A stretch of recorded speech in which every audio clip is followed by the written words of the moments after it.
નમસ્તે વિદ્યાર્થી મિત્રો, ધોરણ 10 વિષય સામાજિક વિજ્ઞાન, પ્રકરણ 16 આર્થિક ઉદારીકરણ અને વૈશ્વિકીકરણ, જેમાં ભાગ 4 જોઈશું. ભાગ 4માં આપણે ટકાઉ વિકાસ એટલે શું અને પર્યાવરણની સુરક્ષા માટે લેવામાં આવેલા પગલાં એનો અભ્યાસ કરીશું. પણ એ પહેલાં આપણે ભાગ 3માં જે વિશ્વ વ્યાપાર સંગઠનનો અભ્યાસ કર્યો હતો તે ફરીથી એકવાર જોઈ લઈએ કે વિશ્વ વ્યાપાર સંગઠનની સ્થાપના એ 1 જાન્યુઆરી 1995ના રોજ કરવામાં આવી હતી. વિશ્વ વ્યાપાર સંગઠનનું વડું મથક એ સ્વિટ્ઝરલેન્ડના જીનીવા શહેરમાં રાખવામાં આવ્યું હતું. હવે વિશ્વ વ્યાપાર સંગઠનના ધ્યેયો કયા કયા છે? તો વિશ્વ વ્યાપાર સંગઠનના ધ્યેયોમાં વિશ્વના દેશો વચ્ચેના વ્યાપારના અવરોધો દૂર કરવા, એમાં વિદેશ વ્યાપારમાં દેશના ઉદ્યોગોને જે સંરક્ષણ આપવામાં આવ્યું હતું એ સંરક્ષણ નીતિ દૂર કરવી, વિવિધ દેશો વચ્ચે વ્યાપારમાં રહેલી જે ભેદભાવયુક્ત નીતિઓ છે એ ભેદભાવયુક્ત નીતિઓને દૂર કરવી અને પારદર્શક વ્યાપાર પદ્ધતિ માટે ઉદારીકરણની પ્રવૃત્તિ કે ઉદારીકરણની પ્રક્રિયાને વેગ આપવો, વૈશ્વિક વ્યાપાર નીતિ અને આર્થિક નીતિ વચ્ચે સંકલન સાધવું અને ઇન્ફોર્મેશન ટેકનોલોજીના વિકાસ દ્વારા વૈશ્વિક સ્તરે નાણાં બજારનો પણ વિકાસ કરવો અને મૂડીની મુક્ત હેરફેર માટેના પણ પ્રયાસો કરવા. એની સાથે સાથે કે વિશ્વમાં ઉદ્ભવતા વ્યાપારી ઝઘડાઓનું નિરાકરણ લાવવું. હવે વિશ્વ વ્યાપાર સંગઠનના કાર્યો કે વિશ્વ વ્યાપાર સંગઠનના ધ્યેયોની સાથે સાથે એને ખાસ પ્રકારના કાર્યો પણ એ પોતે કરી રહ્યું છે. એમાં બહુરાષ્ટ્રીય વ્યાપાર અને તેને લગતા જે કરારો છે એની માટે જરૂરી માળખું ઊભું કરી અને એ કરારોનો અમલ કરાવે છે. વિશ્વ વ્યાપાર સંગઠન એ બહુરાષ્ટ્રીય વ્યાપારમાં થયેલા ચર્ચા વિચારણા માટે અને વાટાઘાટો માટે ફોરમ તરીકેનું પણ કાર્ય કરે છે. અને વિશ્વ વ્યાપાર સંગઠન એ ભેદભાવહીન આંતરરાષ્ટ્રીય વ્યાપારને પ્રોત્સાહન આપે છે. જુદા જુદા દેશો જે રાષ્ટ્રીય નીતિ અપનાવે છે અને એ રાષ્ટ્રીય નીતિ અનુસાર જે વર્તતા હોય છે એનું અવલોકન કરે છે અને એમાં જરૂરી સુધારા વધારા પણ સૂચવે છે. અને એની સાથે સાથે કે વિશ્વ વ્યાપાર સંગઠન એ આર્થિક નીતિઓમાં સુધારા લાવવા માટે આંતરરાષ્ટ્રીય નાણાં ભંડોળ અને વિશ્વ બેંકનો સહકાર પણ પૂરો પાડે છે અને ચીજવસ્તુઓ, સેવાઓ અને બૌદ્ધિક ક્ષમતા સંપાદનના વ્યાપાર માટે જુદી જુદી સમિતિઓની પણ રચના કરવામાં આવી છે. હવે વિશ્વ વ્યાપાર સંગઠનની ભારતીય અર્થતંત્ર પર અસરો કે વિશ્વ વ્યાપાર સંગઠનની જ્યારથી સ્થાપના થઈ છે ત્યારથી જ ભારત વિશ્વ વ્યાપાર સંગઠનનું સભ્ય રહ્યું છે અને ભારત ઉપર તેનો કેવો પ્રભાવ પડશે એ જાણવું એ ખૂબ જ જરૂરી છે. તો વિશ્વ વ્યાપાર સંગઠનની ભારત પર થયેલી અસરો, તો વિશ્વ વ્યાપારમાં ભારતનો હિસ્સો જે 0.5% હતો તે વધીને 1%થી પણ આગળ ગયો છે, એટલે કે 1%થી પણ વધ્યો છે. એના પછી વિશ્વ વ્યાપાર સંગઠનમાં જોડાવાને લીધે ભારતના મોટા પાયા ઉપર કાપડ તેમજ તૈયાર વસ્ત્રોની નિકાસમાં વધારો થશે અને વિકસિત દેશો તેમની કૃષિ પેદાશો ઉપરની જે સબસિડી અને આયાત જકાતો વગેરે નાબૂદ કરશે, જેને લીધે ભારત જેવા જે વિકાસશીલ દેશો છે એ વિકસિત દેશોમાં પોતાની કૃષિ પેદાશોની નિકાસમાં વધારો કરી શકશે. અને આ કરારોથી કે નવી ટેકનોલોજીનો લાભ પ્રાપ્ત થતાં વિકાસશીલ દેશોની કાર્યક્ષમતામાં સુધારો પણ થશે અને સભ્ય દેશો વચ્ચે વ્યાપારમાં ઉદ્ભવતા જે વિવાદો છે એનું નિરાકરણ લાવવા માટે રચાયેલી સમિતિ દ્વારા આ વિવાદનું નિરાકરણ લાવવામાં આવશે, જેને લીધે ઝડપથી વ્યાપારને વેગ મળશે. એની સાથે સાથે કે નિકાસમાં વધારો થવાને લીધે અને આયાત પરનું દબાણ હળવું થવાને લીધે વિદેશી હુંડિયામણમાં પણ વધારો થશે. હવે વિશ્વ વ્યાપાર સંગઠનના સભ્ય દેશ હોવાને નાતે ભારતને આ પ્રમાણેના લાભો તો થશે, પણ ભારતે કેટલીક શરતોનું પાલન પણ કરવાનું છે અને જેમાં પહેલું કે ભારતે પોતાની આંતરમાળખાકીય સગવડોમાં સુધારો કરવાનો છે અને વિવિધ વિકસિત દેશો એ વ્યાપાર ક્ષેત્રે ભારત સાથે પોતાનું કેવું વલણ દર્શાવે છે, એટલે કે કેટલા અંશે સહકારથી વર્તે છે, તેના ઉપર પણ તેનો આધાર રહેલો છે.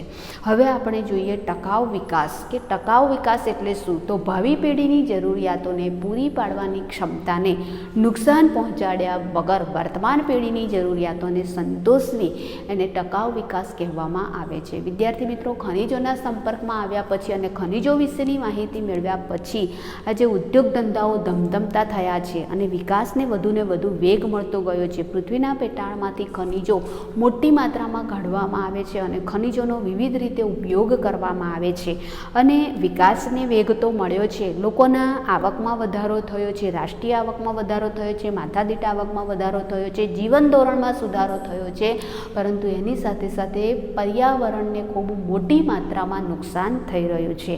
અને આજે આપણે આ જે જરૂરિયાતો છે, આપણે જે તે ચીજવસ્તુ કે સગવડો મળી છે એનો ખૂબ મોટા પ્રમાણમાં ઉપયોગ કરી રહ્યા છીએ, પરંતુ આજે આપણે માનો કે પેટ્રોલ અને ડીઝલનો ઉપયોગ એ વાહન વ્યવહાર માટે કરીએ છીએ. એટલે કોઈ પણ જગ્યાએ જવું હોય તો પહેલાં લોકો ચાલીને જતા, પૈડાની શોધ પછી બળદગાડામાં જતા થયા, પરંતુ હવે પેટ્રોલ ડીઝલની શોધ થયા પછી, એટલે કે ખનિજ તેલની શોધ થયા પછી માનવી વાહનોનો ઉપયોગ કરતો થયો છે અને થોડાક અંતરની મુસાફરી કરવી હોય તો તે વાહન વગર કરી શકતો નથી.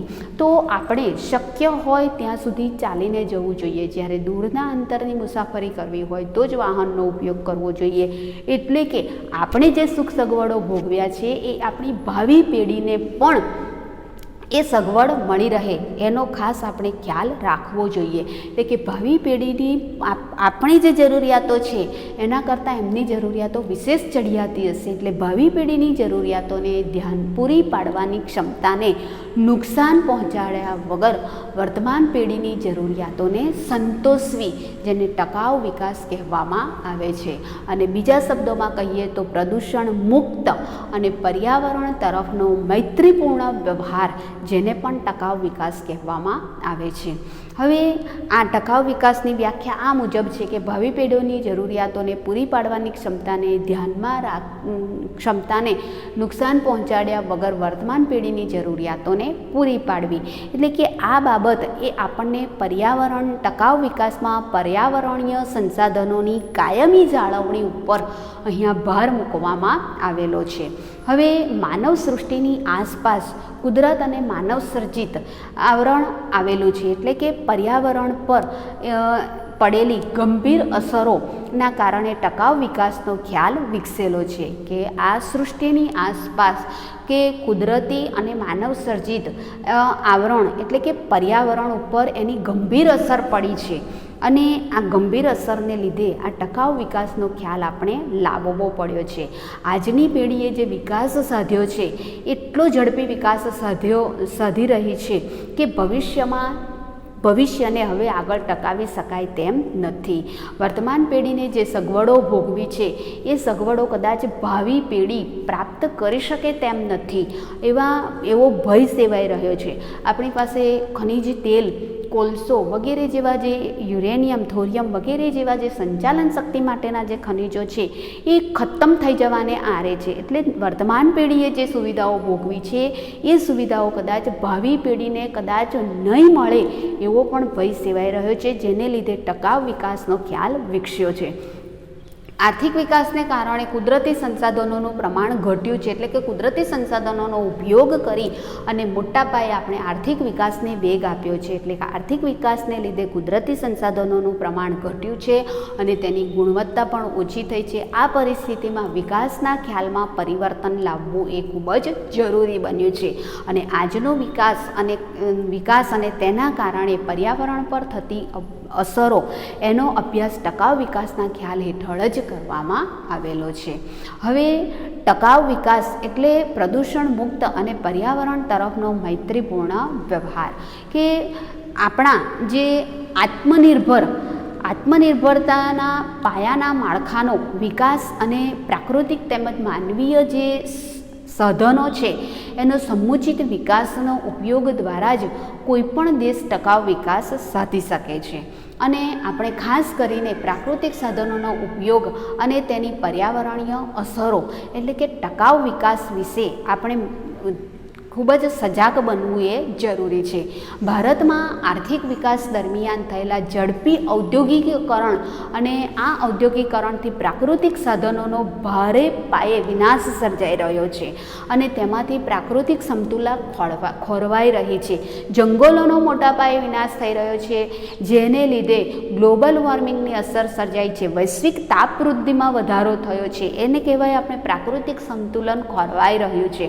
અને આર્થિક તેમજ ઔદ્યોગિક વિકાસ માટે જરૂરી ઉર્જા પ્રાપ્ત કરવા માટે ખનિજ કોલસો છે, લોખંડ છે, ખનિજ તેલ છે વગેરેનો આડેધડ ઉપયોગ કરવામાં આવી રહ્યો છે, જેને લીધે હવા અને પાણી આ બંનેનું પ્રદૂષણ એટલી બધી હદે તો વધી ગયું છે કે માનવ જીવન તેમજ વન્ય જીવનના અસ્તિત્વ માટે ભય ઊભો થયો છે. આમ આર્થિક વિકાસ માટે ઘણી બધી ઊંચી કિંમત આપણે ચૂકવી રહ્યા છીએ.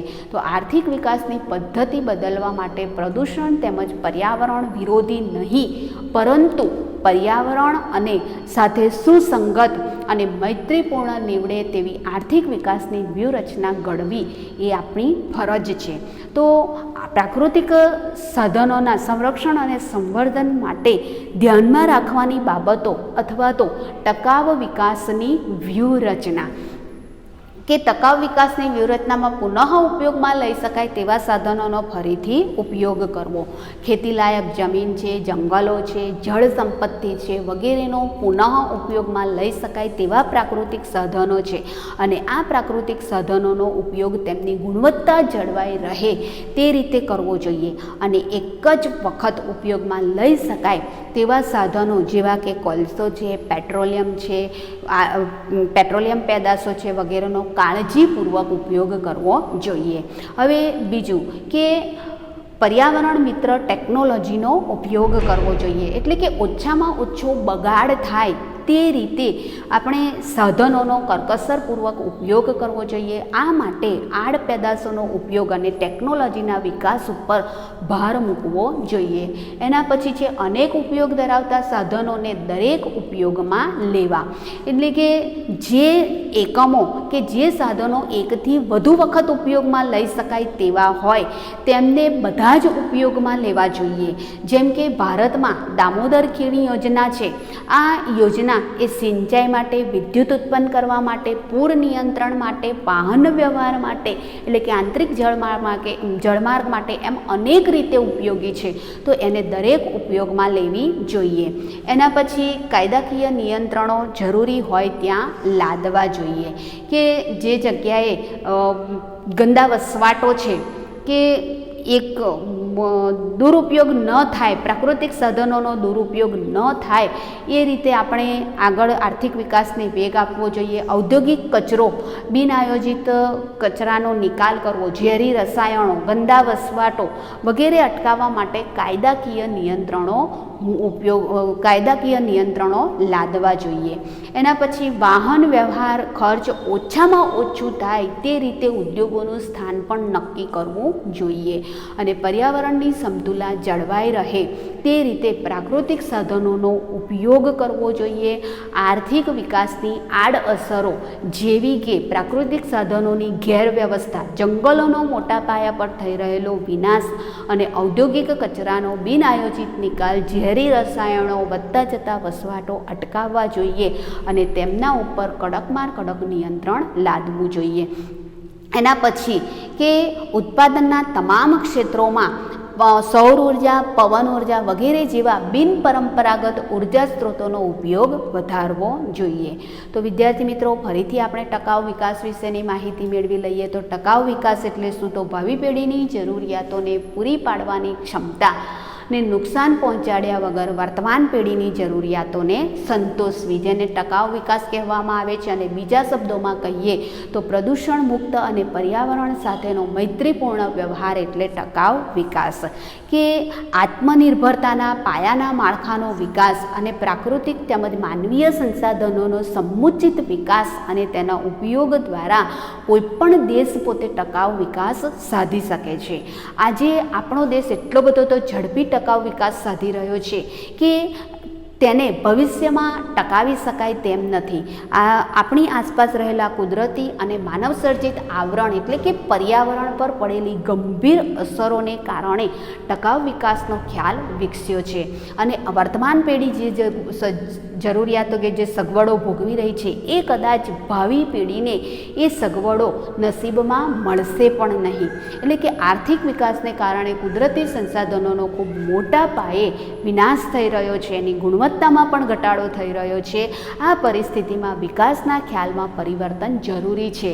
એટલે કે આજનો વિકાસ તેના કારણે પર્યાવરણ પર થતી અસરોનો અભ્યાસ જેને ટકાઉ વિકાસના ખ્યાલ હેઠળ આવરી લેવામાં આવેલો છે. ભારતમાં આર્થિક વિકાસ દરમિયાન જે થઈ રહેલો ઝડપી ઔદ્યોગિકરણ, એની સાથે સાથે પ્રાકૃતિક સાધનોનો ભારે પડતો વિનાશ અને તેનાથી પ્રકૃતિની સંતુલા જે ખોરવાઈ રહી છે, એની સાથે સાથે કે ઔદ્યોગિક વિકાસ માટે જરૂરી એવા ખનિજ કોલસો અને ખનિજ તેલ તેમજ લોખંડ વગેરેને કારણે આડેધડ એનો ઉપયોગ થઈ રહ્યો છે, જેને કારણે હવા અને પાણીના પ્રદૂષણમાં પણ મોટી માત્રામાં વધારો થઈ રહ્યો છે અને જેને લીધે માનવ જીવન અને વન્ય જીવનના અસ્તિત્વ માથે જોખમ ભય સર્જાઈ રહ્યો છે.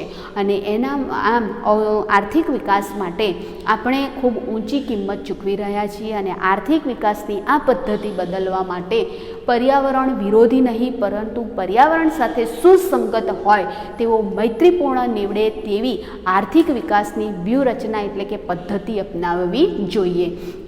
હવે ટકાઉ વિકાસની વ્યૂહરચના એટલે કે પ્રાકૃતિક સાધનોના સંરક્ષણ તેમજ સંવર્ધન માટે ધ્યાનમાં રાખવાની બાબતો કે પુનઃ ઉપયોગમાં લઈ શકાય તેવી ખેતીલાયક જમીન, જળ સંપત્તિ, જંગલો વગેરે પુનઃ ઉપયોગમાં લઈ શકાય તેવા સંસાધનો છે.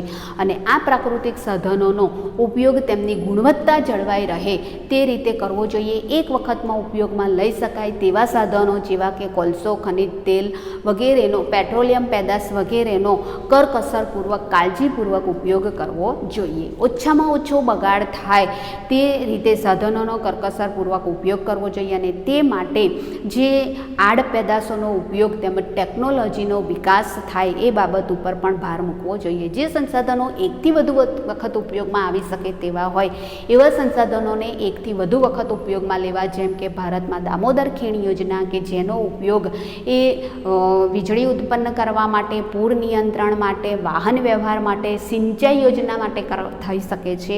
તો એ રીતે એના વિવિધ ઉપયોગો કરી શકાય છે. વાહન વ્યવહાર ખર્ચ ઓછામાં ઓછું થાય તે રીતે ઉદ્યોગોનું સ્થળ નક્કી કરવું જોઈએ. અને પર્યાવરણની સમતુલા જળવાઈ રહે તે રીતે પ્રાકૃતિક સાધનોનો ઉપયોગ કરવો જોઈએ. ઉત્પાદનના તમામ ક્ષેત્રોમાં સૌર ઉર્જા, પવન ઉર્જા વગેરે જેવા ઉર્જાના બિનપરંપરાગત સ્ત્રોતોનો ઉપયોગ વધારવો જોઈએ. આર્થિક વિકાસની આડઅસરો જેવી કે પ્રાકૃતિક જે સંસાધનો છે, પ્રાકૃતિક સાધનોની ગેરવ્યવસ્થા, જંગલોનો મોટા પાયા ઉપર થઈ રહેલો વિનાશ, ઔદ્યોગિક કચરાનો બિનઆયોજિત નિકાલ, ઝેરી રસાયણો, ગંદા વસવાટો વગેરે અટકાવવા માટે કાયદાકીય નિયંત્રણ મૂકવું જોઈએ. હવે પર્યાવરણની સુરક્ષા માટે લેવામાં આવેલા પગલાં કે પર્યાવરણની સુરક્ષા માટે વિવિધ પગલાં લેવામાં આવ્યા છે. અને ઘણા દેશોએ પર્યાવરણની સુરક્ષા માટે આંતરરાષ્ટ્રીય કરારો પણ કર્યા છે. અને પર્યાવરણની શુદ્ધિ તેમજ સમતુલામાં ભારે રસ દાખવ્યો છે. અને ભારત પણ આવા દેશોમાંથી એક દેશ છે. અને ભારતે આ દિશામાં કાયદાકીય પગલાં લીધા છે. પર્યાવરણની સુરક્ષા માટે સૌ પ્રથમ ઈસવીસન 1972માં કે સ્વીડનના સ્ટોકહોમ શહેરમાં પૃથ્વી પરિષદનું આયોજન કરવામાં આવ્યું હતું. અને ત્યારબાદ વખતો વખત વૈશ્વિક ધોરણે પર્યાવરણ અંગે જુદા જુદા સંમેલનો અને શિબિરો યોજાઈ છે. અને જેમાં પર્યાવરણની સુરક્ષા માટે અનેક પગલાં લેવામાં પણ આવ્યા છે. તો પર્યાવરણની સુરક્ષા માટે અનેક પગલાં લેવામાં આવ્યા છે. ઘણા દેશોએ પર્યાવરણની સુરક્ષા માટે આંતરરાષ્ટ્રીય કરારો પણ કર્યા છે. અને પર્યાવરણની શુદ્ધિ માટે તેમજ સમતુલા માટે ભારે રસ દાખવ્યો છે. અને ભારત પણ આમાંનો એક દેશ છે. પર્યાવરણની સુરક્ષા માટે સૌ પ્રથમ 1972માં સ્વીડનના સ્ટોકહોમ શહેરમાં પૃથ્વી પરિષદનું આયોજન કરવામાં આવ્યું હતું અને જેમાં પર્યાવરણની સુરક્ષા માટેના પગલાં લેવામાં આવ્યા હતા. અને ત્યારબાદ વખતો વખત જુદા જુદા અનેક સંમેલનો અને શિબિરો યોજાઈ અને એમાં પર્યાવરણની સુરક્ષા માટે અનેક પગલાં લેવામાં આવ્યા છે. હવે પર્યાવરણની સુરક્ષા માટે લેવામાં આવેલા પગલાં કે જેમાં દેશના મુખ્ય શહેરોની માહિતી, પ્રદૂષણની માહિતી પ્રકટ કરવામાં આવે છે. વિશ્વના દરેક દેશોમાં જે મોટા મોટા શહેરો છે એ મોટા શહેરોની પ્રદૂષણની માહિતી પ્રકટ થાય છે. ભારતમાં દિલ્હી છે, મુંબઈ છે, અમદાવાદ છે, હૈદરાબાદ છે, બેંગ્લોર છે, ચેન્નઈ છે, કોલકાતા છે, એના પછી ભુવનેશ્વર છે, ભોપાલ છે વગેરે જેવા જે મહત્ત્વના અને મોટા શહેરો છે અને જેમાં ઔદ્યોગિક વિકાસ મોટી માત્રામાં થયેલો છે એવા શહેરોની પ્રદૂષણ અંગેની માહિતી પ્રકટ કરવામાં આવે છે. એની સાથે સાથે કે પ્રદૂષણ પર નિયંત્રણ લાવવા માટે સહિયારા પ્રયત્ન કરવામાં આવે છે. કેન્દ્ર અને રાજ્ય સરકાર દ્વારા કેન્દ્ર અને રાજ્ય પ્રદૂષણ નિયંત્રણ બોર્ડની પણ રચના કરવામાં આવી છે. એની સાથે વિશ્વમાં દર વર્ષે 5મી જૂનનો દિવસ વિશ્વ પર્યાવરણ દિન તરીકે ઉજવવાનું પણ નક્કી કરવામાં આવ્યું છે. અને આ 5 જૂનના દિવસે પર્યાવરણની જાળવણી ઉપર વિશેષ ભાર મૂકવામાં આવ્યો છે અને પર્યાવરણની જાળવણી માટે સૌથી વધુ વૃક્ષો કે જે હવામાં ઓક્સિજનનું પ્રમાણ વધારી શકે છે અને કાર્બન ડાયોક્સાઇડ વાયુને ગ્રહણ કરી શકે છે. એટલે 5મી જૂનના દિવસને વિશ્વ પર્યાવરણ દિન તરીકે ઉજવવામાં આવે છે અને આ દિવસે ખાસ વૃક્ષારોપણના કાર્યક્રમને પણ મહત્ત્વ આપવામાં આવ્યું છે. ઈસવીસન 1981માં ભારત સરકારે વાયુ પ્રદૂષણ નિયંત્રણ ધારો પસાર કરી અને પર્યાવરણની સુરક્ષા માટે કડક કાયદા અને અમલમાં મૂક્યા છે. એવી જ રીતે કે ક્લોરોફ્લોરોકાર્બન્સ કે હવામાં રહેલો ક્લોરોફ્લોરોકાર્બન્સ નામનો જે વાયુ છે એ ઓઝોનના સ્તરનું ગાબડું પાડે છે અને એની સાથે સાથે ઓઝોનના સ્તરમાં ગાબડું પાડી રહ્યો છે. એટલે ઈસવીસન 1999 સુધીમાં કે હવામાં ક્લોરોફ્લોરોકાર્બન્સનું પ્રમાણ ઘટાડીને 35% જેટલું કરવાનું પણ નક્કી કરવામાં આવ્યું હતું. આ ઓઝોન વાયુ છે એ સૂર્યના સીધા જ કિરણો, પારજાંબલી કિરણો એ આ સૃષ્ટિ સુધી આવતા અટકાવે છે અને આ સૃષ્ટિને અતિ તાપથી એનું રક્ષણ કરે છે. એટલે ઓઝોન જે વાયુ છે એ સૂર્યના પારજાંબલી કિરણોનું શોષણ કરી અને આ પૃથ્વી પરના જીવોને, તમામ જીવોને અતિશય ગરમીથી બચાવે છે. એટલે હવામાં રહેલો ક્લોરોફ્લોરોકાર્બન્સ નામનો જે વાયુ છે એ ઓઝોનના સ્તરમાં ગાબડું પાડી રહ્યો છે. તો ઈસવીસન 1999 સુધીમાં આ હવામાં ક્લોરોફ્લોરોકાર્બન્સનું પ્રમાણ ઘટાડીને 35% જેટલું કરવાનું પણ નક્કી કરવામાં આવ્યું હતું. આમ ઓઝોનના સ્તરનું ગાબડું, પરમાણુ કચરાનો નિકાલ અને જૈવ વિવિધતાની જાળવણી વગેરે બાબતો પર પણ વૈશ્વિક કક્ષાએ સમજૂતીઓ કરવામાં આવેલી છે. તો ફરીથી આપણે જોઈ લઈએ પર્યાવરણની સુરક્ષા માટે લેવામાં આવેલા પગલાં કે પર્યાવરણની સુરક્ષા માટે સૌપ્રથમ 1972માં સ્વીડનના સ્ટોકહોમ શહેરમાં પૃથ્વી પરિષદનું આયોજન કરવામાં આવ્યું હતું અને પર્યાવરણની સુરક્ષા માટે વિવિધ પગલાં લેવામાં આવ્યા છે. આ પછી કે વર્ષો વર્ષ જુદા જુદા સંમેલનો અને શિબિરો યોજાઈ જેમાં પર્યાવરણની સુરક્ષા ઉપર ભાર મૂકવામાં આવ્યો અને પર્યાવરણની સુરક્ષા માટે કેટલાક કાયદાઓ પણ ઘડવામાં આવ્યા છે. દેશના પર્યાવરણની સુરક્ષા માટે આંતરરાષ્ટ્રીય કરારો પણ કરવામાં આવ્યા છે અને પર્યાવરણની શુદ્ધિ અને સમતુલામાં કેટલાક દેશોએ ભારે રસ દાખવ્યો છે. ભારત પણ એમાંનો એક દેશ છે. ભારતે પણ આ દિશામાં કાયદાકીય પગલાં લીધા છે. લોકોમાં પર્યાવરણની જાગૃતિ આવે અને એ વધે તે માટે પ્રયત્નો થઈ રહ્યા છે. પ્રદૂષણ ફેલાતું અટકે તે માટે બળતણ તરીકે પ્રાકૃતિક વાયુ CNGનો ઉપયોગ વધારવામાં આવી રહ્યો છે.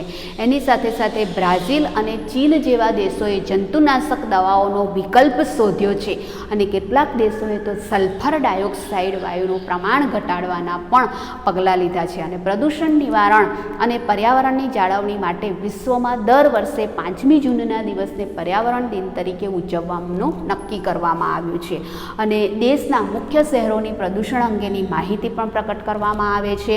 એની સાથે સાથે કે કેન્દ્ર અને રાજ્ય સરકારે વાયુ પ્રદૂષણ નિયંત્રણ બોર્ડની રચના કરી છે, જે અંતર્ગત ભારતે ઈસવીસન 1981માં વાયુ પ્રદૂષણ નિયંત્રણ ધારો પસાર કર્યો અને જેમાં હવામાં રહેલા ક્લોરોફ્લોરોકાર્બન્સ નામનો વાયુ છે, જે ઓઝોનના સ્તરમાં ગાબડું પાડી રહ્યો છે, તો ઓઝોનના સ્તરનું ગાબડું, પરમાણુ કચરાનો નિકાલ અને જૈવ વિવિધતાની બાબતો વગેરે જેવી બાબતો ઉપર વૈશ્વિક કક્ષાએ સમજૂતી અને કરારો પણ કરવામાં આવી રહ્યા છે।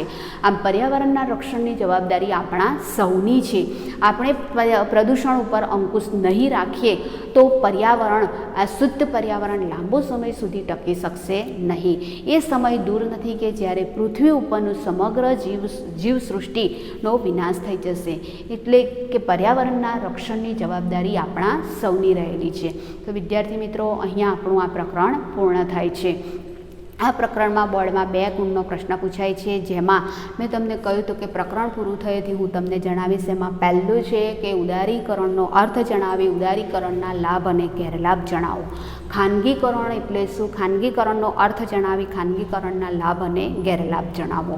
વૈશ્વિકીકરણ એટલે શું, વૈશ્વિકીકરણનો અર્થ જણાવી, વૈશ્વિકીકરણના લાભ અને ગેરલાભ અને વૈશ્વિકીકરણ અંતર્ગત ભારતમાં થયેલા સુધારાઓ। ખાનગીકરણની 2 પદ્ધતિઓ અથવા 2 માર્ગો, ઉદારીકરણ અંતર્ગત ભારતમાં થયેલા સુધારાઓ। પછી વિશ્વ વ્યાપાર સંગઠન ના કાર્યો જણાવો। વિશ્વ વ્યાપાર સંગઠનની ભારતીય અર્થતંત્ર પર અસરો, એટલે કે ભારતીય અર્થકરણમાં વિશ્વ વ્યાપાર સંગઠનનો ફાળો। એના પછી ટકાઉ વિકાસનો અર્થ સમજાવી, ટકાઉ વિકાસની વ્યૂહરચના સમજાવો, અથવા આ જ પ્રશ્ન તમને ફેરવીને પૂછવામાં આવે કે ટકાઉ વિકાસ એટલે શું, પ્રાકૃતિક સાધનોના સંરક્ષણ અને સંવર્ધન માટે ધ્યાનમાં રાખવાની બાબતો જણાવો। અને છેલ્લો પ્રશ્ન છે પર્યાવરણની સુરક્ષા માટે ધ્યાનમાં રાખવાની બાબતો જણાવો।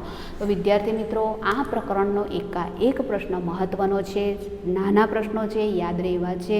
તો જેમ જેમ પાઠ ચાલે છે, જેમ જેમ તમે વિડીયો જુઓ છો, એમ વાંચન ચાલુ રાખજો, તો તમને ખૂબ જ સરળતા પડશે। અને સ્વાધ્યાયના તમામ પ્રશ્નો આપણે પ્રકરણ ચલાવી વખત 2 વખત એનું પુનરાવર્તન થઈ ગયેલ છે। તો સ્વાધ્યાય ધ્યાનથી જોઈ લેજો અને વાંચન ચાલુ રાખજો। Thank you.